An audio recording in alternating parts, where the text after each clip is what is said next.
صباح الخير واهلا بيكم في فيديو جديد. فيديو النهارده هيكون عن الفيجن بورد او لوحة الاهداف.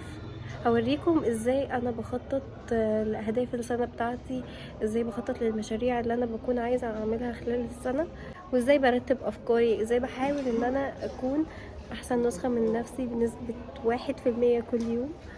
فلو انتم مهتمين كملوا الفيديو للاخر. انا دلوقتي لبست علشان هنزل اشتغل بره، علشان حابه ان انا اقعد في جو لطيف كده بالفايبس اللي انا بحبها، علشان اشتغل برواق. قبلها بيوم قعدت احمل شويه صور من بنترست عن الاهداف اللي انا عايزه اوصل لها، ونزلت بعد كده علشان اشتغل بره البيت. رحت الاول المكتبه، طبعت الصور اللي انا عايزه اطبعها دي، وبعد كده رحت مكان عشان اقعد اشتغل فيه على الرواق. اول حاجه عملتها ان انا كتبت الحاجات اللي انا ممتنه ليها في حياتي، وبعد كده قعدت اكتب الحاجات اللي انا نفسي فيها علشان ابقى عارفه انا نفسي في ايه الفتره الجايه وعايزه اعمل ايه الفتره الجايه بالظبط، وابتدي احطها في الفيجن بورد دي واركز عليها. بصراحه كنت وانا قاعده بعمل الفيجن بورد كنت بجد مبسوطه جدا، وحاسه ان انا مخي فاصل خالص، لان ما كنتش بفكر في اي حاجه غير في احلامي. فكنت حاسه ان انا مرتاحه ورايقه وكده، وقاعده بقى اللي هو ايه، عايزه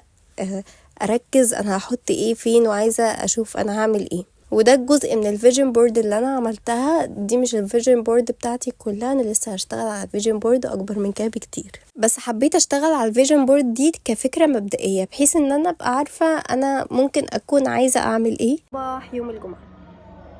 السؤال هنا بقى، هل الفيجن بورد بتقتصر بس على فكرة الاهداف الشخصية، سواء بقى السفر او انا عايزة اعمل ايه في حياتي او الحاجات دي كلها؟ الاجابة لا.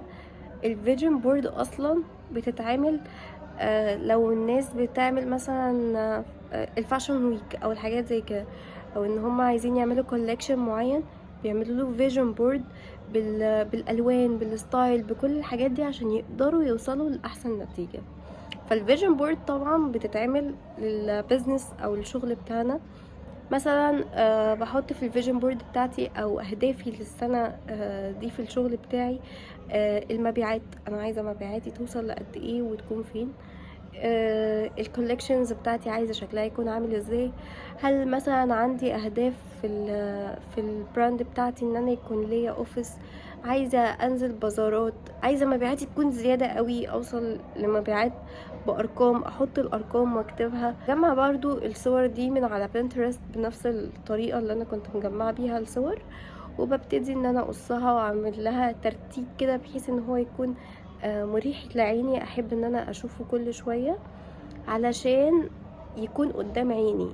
ساعتها بقى مخي بيتسيستم بفكره ان انا مثلا لما بيدخلي فلوس من البراند، لا انا هحوشها علشان في اوفيس، في تجديدات، في كولكشن عايزين نعمله. ببقى عارفه انا عايزه اعمل ايه الفتره الجايه، مش اللي هو بمشي كده هوائية، يعني مش ببقى مخططة لكل حاجة. الفيجن بورد بقى هي بترتب لنا افكارنا، بترتب لنا اهدافنا، تخلينا عارفين ان لا احنا بنعمل كذا عشان ورانا كذا. طبعا برضو في الفيجن بورد بتاعت الشغل انا ممكن احط السيزونز بتاعتي، يعني انا مثلا عايزة الكولكشنز بتاعتي في الصيف تكون عاملة ازاي، او شكلها عاملة ازاي، او طريقة عرضها تكون ازاي.